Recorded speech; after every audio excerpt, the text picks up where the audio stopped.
Wijnand Vijvendraat, een van de eigenaren van PTH. We zijn hier bij de opening van het inspiratiecentrum van PTH. Wat is precies een inspiratiecentrum?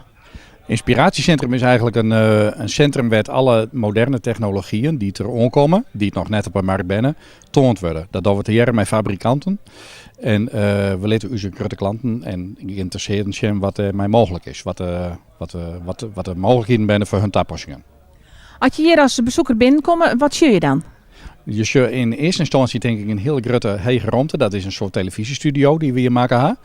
In die studio daar worden de hbo's verwerken ontvangen. Die hebben alle een mediaopleidings. En die mediaopleidings, daar zitten studenten op die willen graag echt zien van hoe werkt het in de praktijk.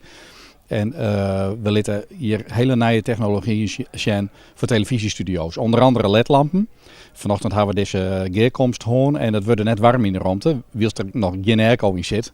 Maar die ledlampen jouw geen warmte. En dat is heel vernijend voor dit soort toepassingen. Maar je ziet bijvoorbeeld ook de nieuwste touchscreens, de vervangers van de digiboards, digiborden voor squallen. Werd op les wordt. De vervanger, dat wie eigenlijk de vervanger van het krietsjeboard.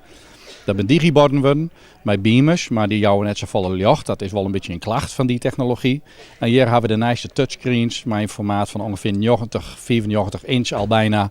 Waar interactief met lesjaankest als docent, die steen je rek al opstelt. Dus. Ja, het onderwijs is vreselijk in beweging. Wat zullen de trends van de toekomst wezen? Wij denken dat de trend is dat de digitalisering volledig taslaan steeds maar in het onderwijs. Dat we gewoon op alles kwam, just dat nou al, dat de jeugd heel bekend is met die iPhone en de moderne iPhone technologie. En die wordt gewoon interactief gebruikt in de toekomst in de squallen. Wel onder regie van de docent.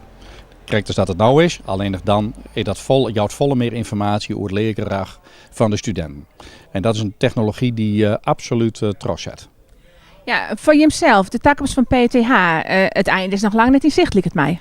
Nee, wij denken dat er zijn natuurlijk meerdere markten dan het onderwijs. Het onderwijs is wel een grote markt voor ons.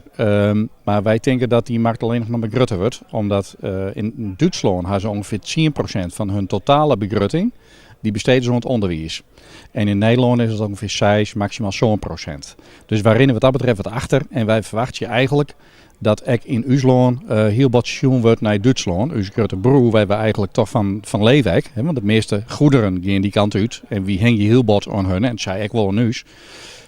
Wij denken dat wij daar wel dat het nog dan niet meer scheelt. Ja, je opereren op dit moment voornamelijk in de Nederlandse markt. Weet er wel eens hoe tocht om de grens nodig in? Nee, wij hebben vroeger landelijk werken voor installateurs. Ze ben Willem, mijn compagnon en ik heel lang ooit begonnen.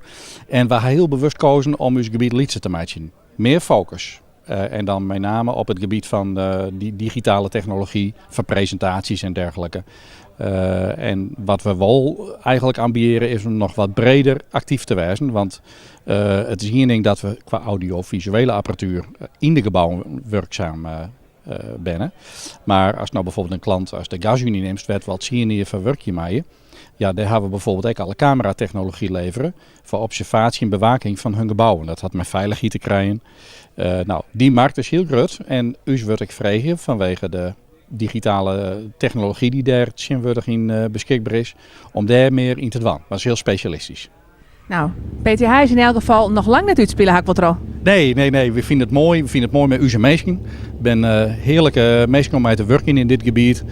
En we zullen wat dat betreft nog een heel prettige komst. En we vinden het heel leuk. En dat hoort dus echt jong.